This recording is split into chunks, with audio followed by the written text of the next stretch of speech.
नमस्कार दोस्तों। प्रस्तुत है मुंशी प्रेमचंद द्वारा लिखित कहानी कफन। झोपड़ी के द्वार पर बाप और बेटा दोनों एक बुझी हुई अलाव के सामने चुपचाप बैठे हुए हैं और अंदर बेटे की जवान बीबी बुधिया प्रसव वेदना से पछाड़ खा रही थी। रह रहकर उसके मुंह से ऐसी दिल हिला देने वाली आवाज़ निकलती थी कि दोनों कलेजा थाम लेते थे। जाड़ों की रात थी, प्रकृति सन्नाटे में डूबी हुई, सारा गांव अंधकार में लय हो गया था। घीसू ने कहा, मालूम होता है बचेगी नहीं, सारा दिन दौड़ते हो गया, जा देख तो आ। माधव चिढ़कर बोला, मरना ही है तो जल्दी मर क्यों नहीं जाती? देखकर क्या करूं? तू बड़ा बेदर्द है बे। साल भर जिसके साथ सुख चैन से रहा, उसी के साथ इतनी बेवफाई। तो मुझसे तो उसका तड़पना और हाथ पांव पटकना नहीं देखा जाता। चमारों का कुनबा था और सारे गांव में बदनाम। घीसू एक दिन काम करता तो 3 दिन आराम करता। माधव इतना कमज़ोर था कि आध घंटे काम करता तो घंटे भर चीलम पीता। इसलिए उन्हें कहीं मजदूरी नहीं मिलती थी। घर में मुट्ठी भर भी अनाज मौजूद हो तो उनके लिए काम न करने की कसम थी। जब 2-4 फाके हो जाते तो घीसू पेड़ पर चढ़कर लकड़ियाँ तोड़ लाता और माधव बाजार में बेच आता। और जब तक वह पैसे रहते दोनों इधर उधर मारे मारे फिरते। जब फाके की नौबत आ जाती तो फिर लकड़ियाँ तोड़ते या मजदूरी की तलाश करते। गांव में काम की कमी न थी। किसानों का गांव था, मेहनती आदमी के लिए 50 काम थे, मगर इन दोनों को लोग उसी वक्त बुलाते जब 2 आदमियों से एक का काम पाकर भी संतोष कर लेने के सिवा और कोई चारा न होता। अगर दोनों साधु होते तो उन्हें संतोष और धैर्य के लिए संयम और नियम की बिल्कुल ज़रूरत न होती। यह तो इनकी प्रकृति थी। विचित्र जीवन था इनका। घर में मिट्टी के 2-4 बर्तनों के सिवा कोई संपत्ति नहीं। फटे चीथड़ों से अपनी नग्नता को ढांके हुए जिए जाते थे। संसार की चिंताओं से मुक्त, कर्ज से लदे हुए, गालियां भी खाते, मार भी खाते, मगर कोई भी गम नहीं। दिन इतने की वसूली की बिल्कुल आशा न रहने पर भी लोग इन्हें कुछ न कुछ कर्ज दे देते थे।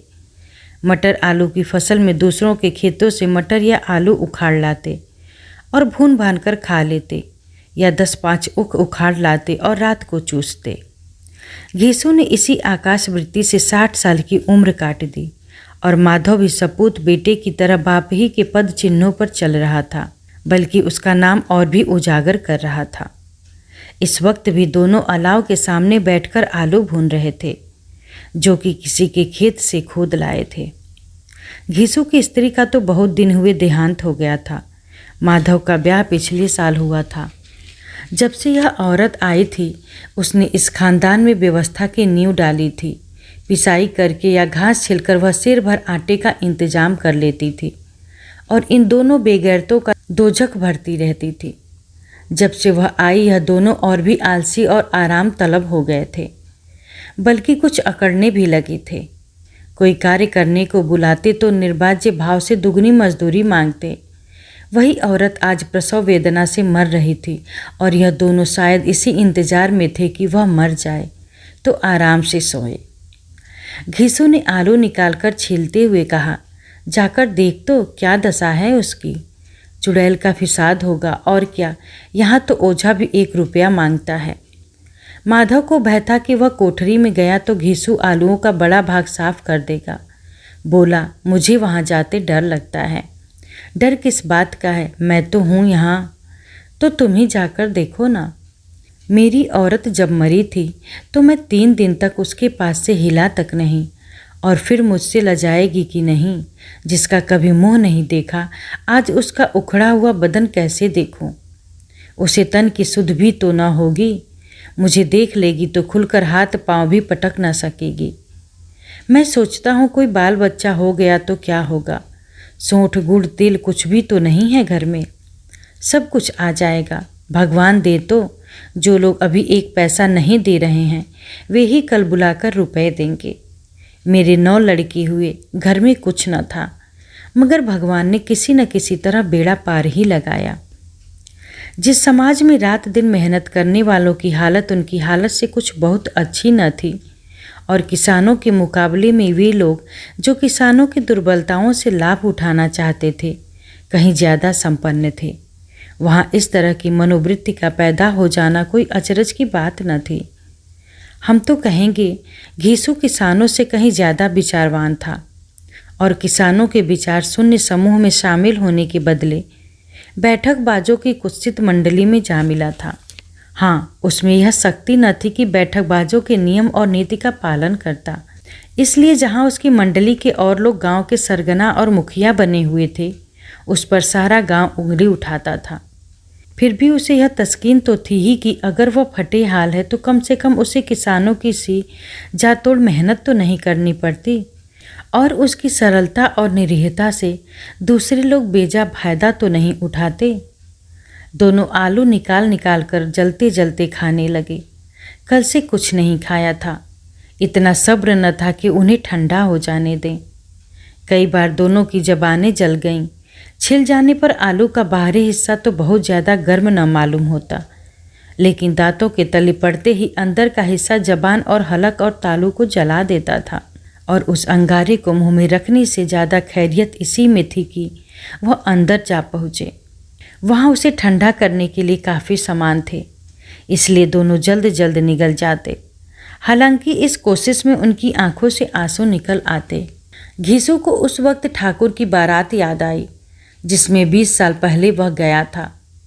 उस दावत में उसे जो तृप्ति मिली थी वह उसके जीवन में एक याद रखने लायक बात थी और आज भी उसकी याद ताज़ा थी।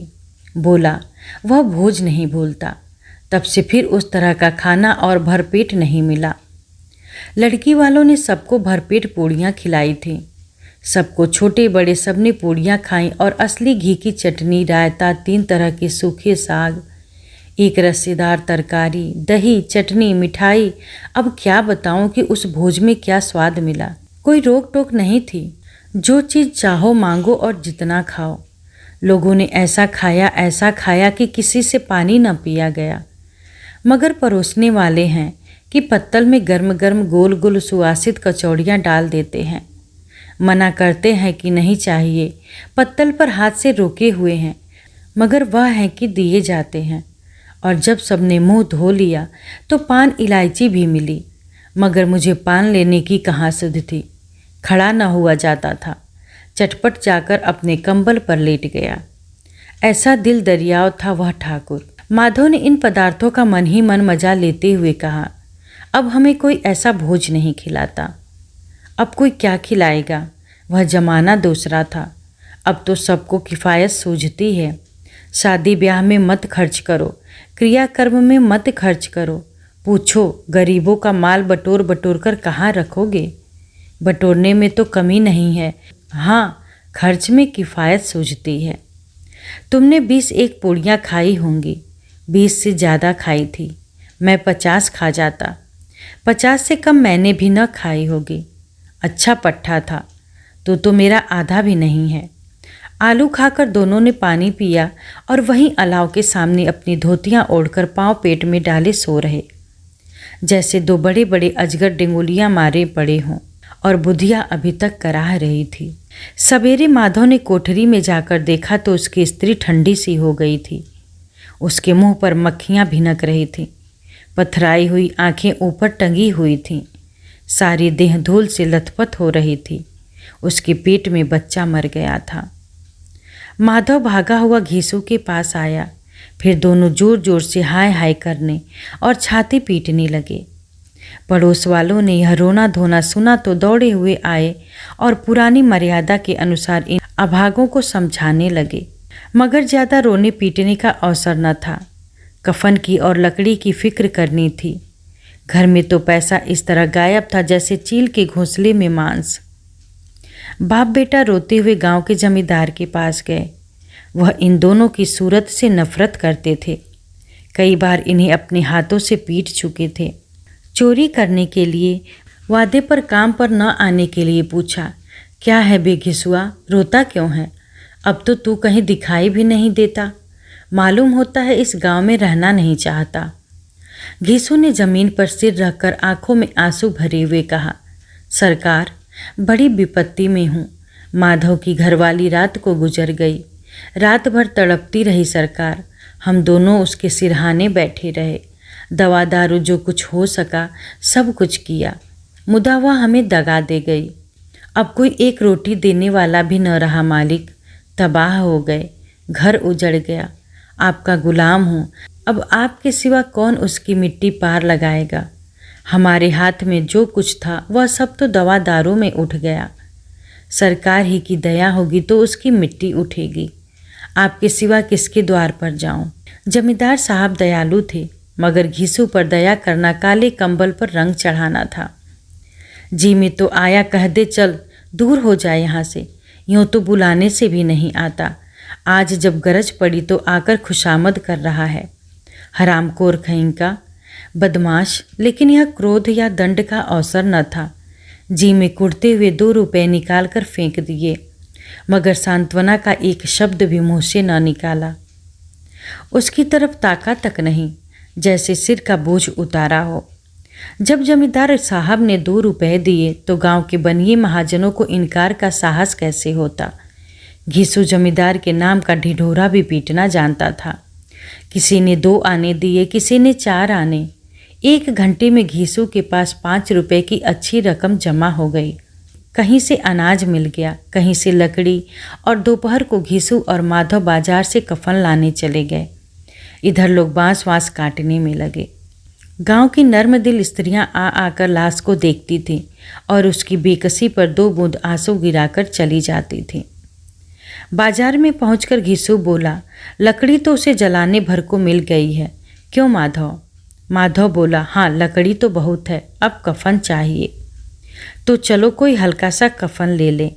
हाँ और क्या, लाश उठते उठते रात हो जाएगी। रात को कफन कौन देखता है। कैसा बुरा रिवाज है कि जिसे जीते जी तन ढाकने को चिथड़ा भी न मिले, उसे मरने पर नया कफन चाहिए। कफन लाश के साथ जल ही तो जाता है, और क्या रखा रहता है। यही 5 रुपए पहले मिलते तो कुछ दवा दारू कर लेते। दोनों एक दूसरे की मन की बात ताड़ रहे थे। बाजार में इधर उधर घूमते रहे। कभी इस बजाज की दुकान पर गए, कभी उस दुकान पर। तरह तरह के कपड़े रेशमी और सूती देखे, मगर कुछ जचा नहीं। यहाँ तक कि शाम हो गई। तब दोनों ने न जाने किस दैवी प्रेरणा से एक मधुशाला के सामने आ पहुँचे और जैसे किसी पूर्व निश्चित व्यवस्था के अंदर चले गए। वहाँ जरा देर तक दोनों असमंजस में खड़े रहे। फिर घीसू ने गद्दी के सामने जाकर कहा, साहू जी 1 बोतल हमें भी देना। इसके बाद कुछ चिखौना आया, तली हुई मछलियाँ आईं और दोनों बरामदे में बैठकर शांतिपूर्वक पीने लगे। कई गुज्जियाँ ताबड़तोड़ पीने के बाद दोनों सरूर में आ गए। घीसू बोला, कफन लगाने से क्या मिलता, आखिर जल ही तो जाता, कुछ बहू के साथ तो न जाता। माधव आसमान की तरफ देखकर बोला, मानो देवताओं को अपनी निष्पापता का साक्षी बना रहा हो। दुनिया का दस्तूर है, नहीं तो लोग बाभनों को हजारों रुपए क्यों दे देते हैं। कौन देखता है परलोक में मिलता है या नहीं। बड़े आदमियों के पास धन है, फूके, हमारे पास फूकने को क्या है। लेकिन लोगों को जवाब क्या दोगे। लोग पूछेंगे नहीं कफन कहाँ है। घीसू कहा, अभी कह देंगे कि रुपए कमर से खिसक गए, बहुत ढूंढा मिले नहीं। लोगों को विश्वास तो न आएगा, लेकिन फिर वही रुपए देंगे। माधव भी हंसा इन अनपेक्षित सौभाग्य पर। बोला, बड़ी अच्छी थी बेचारी, मरी भी तो खूब खिला पिलाकर। आधी बोतल से ज़्यादा उड़ गई। घीसू ने 2 सेर पूड़ियाँ मंगाई। चटनी, अचार, कलेजियाँ शराब खाने के सामने ही दुकान थी। माधव लपक कर 2 पत्तलों में सारे सामान ले आया। पूरा 1.5 रुपया खर्च हो गया। सिर्फ थोड़े से पैसे बचे रहे। दोनों इस वक्त इस शान में बैठे हुए पूड़ियाँ खा रहे थे जैसे जंगल में कोई शेर अपना शिकार उड़ा रहा हो। न जवाबदेही का खौफ था, न बदनामी की फिक्र। इन भावनाओं को उन्होंने बहुत पहले ही जीत लिया था। घीसू दार्शनिक भाव से बोला, हमारी आत्मा प्रसन्न हो रही है तो क्या उसे पुण्य न होगा।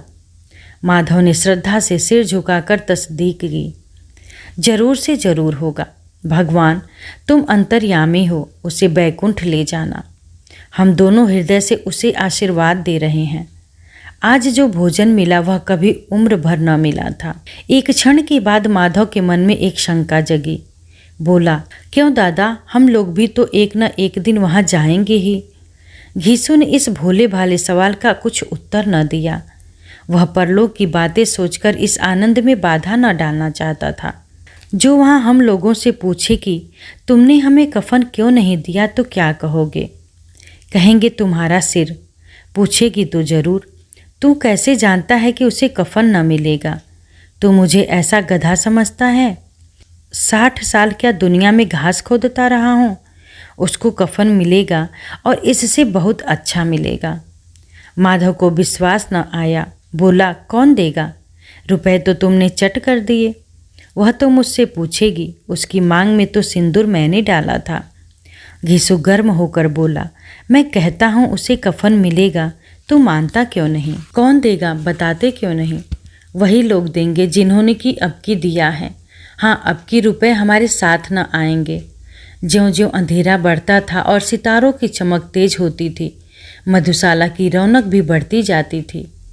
कोई गाता था, कोई डींग मारता था, कोई अपने संगी के गले लिपट जाता था, कोई अपने दोस्त के मुंह में कुल्हड़ लगा देता था। वहाँ के वातावरण में सुरूर था, हवा में नशा। कितने तो यहाँ आकर एक चुल्लू में मस्त हो जाते थे। शराब से ज़्यादा यहाँ की हवा उन पर नशा करती थी। जीवन की बाधाएं यहाँ खींच लाती थीं और वे कुछ देर के लिए यह भूल जाते थे कि वे जीते हैं या मरते हैं, या न जीते हैं न मरते हैं। और यह दोनों बाप बेटे अब भी मजे ले लेकर चुस्कियाँ ले रहे थे। सबकी निगाहें इनकी ओर जमी हुई थीं। दोनों कितने भाग्य के बली हैं, पूरी बोतल बीच में है। भरपेट खाकर माधव ने बची हुई पूड़ियों का पत्तल उठाकर एक भिखारी को दे दिया, जो खड़ा इनकी ओर भूखी आंखों से देख रहा था और देने के गौरव, आनंद और उल्लास का अपने जीवन में पहली बार अनुभव किया। घीसू ने कहा, ले जा, खूब खा और आशीर्वाद दे। जिसकी कमाई है वह तो मर गई, मगर तेरा आशीर्वाद उसे जरूर पहुँचेगा। रोएं रोएं से आशीर्वाद दो, बड़ी गाढ़ी कमाई के पैसे हैं। माधव ने फिर आसमान की तरफ देखकर कहा, वह बैकुंठ में जाएगी दादा, बैकुंठ की रानी बनेगी। घीसू खड़ा हो गया और जैसे उल्लास की लहरों में तैरता हुआ बोला, हाँ बेटा, बैकुंठ में जाएगी। किसी को सताया नहीं, किसी को दबाया नहीं। मरते मरते हमारी जिंदगी की सबसे बड़ी लालसा पूरी कर गई। वह न बैकुंठ में जाएगी तो क्या ये मोटे मोटे लोग जाएंगे, जो गरीबों को दोनों हाथों से लूटते हैं और अपने पाप को धोने के लिए गंगा में नहाते हैं और मंदिरों में जल चढ़ाते हैं। श्रद्धालुता का यह रंग तुरंग ही बदल गया। अस्थिरता नशे की खासियत है। दुख और निराशा का दौर हुआ। माधव बोला, मगर दादा बेचारी ने जिंदगी में बड़ा दुख भोगा, इतना दुख झेल कर मरी। वह आंखों पर हाथ रखकर रोने लगा, चीखे मार मार कर। घीसू ने समझाया, क्यों रोता है बेटा? खुश हो कि वह माया जाल से मुक्त हो गई, जंजाल से छूट गई। बड़ी भाग्यवान थी जो इतनी जल्द मोह माया के बंधन तोड़ दिए। और दोनों खड़े होकर गाने लगे, ठगनी क्यों नैना झमकावे ठगनी। पियक्कड़ों की आंखें इनकी ओर लगी हुई थी। यह दोनों अपने दिल में मस्त गाए जाते थे। फिर दोनों नाचने लगे, उछले भी, कूदे भी, गिरे भी, मटके भी, भाव भी बताए, अभिनय भी किए और आखिर नशे में मदमस्त होकर वहीं गिर पड़े।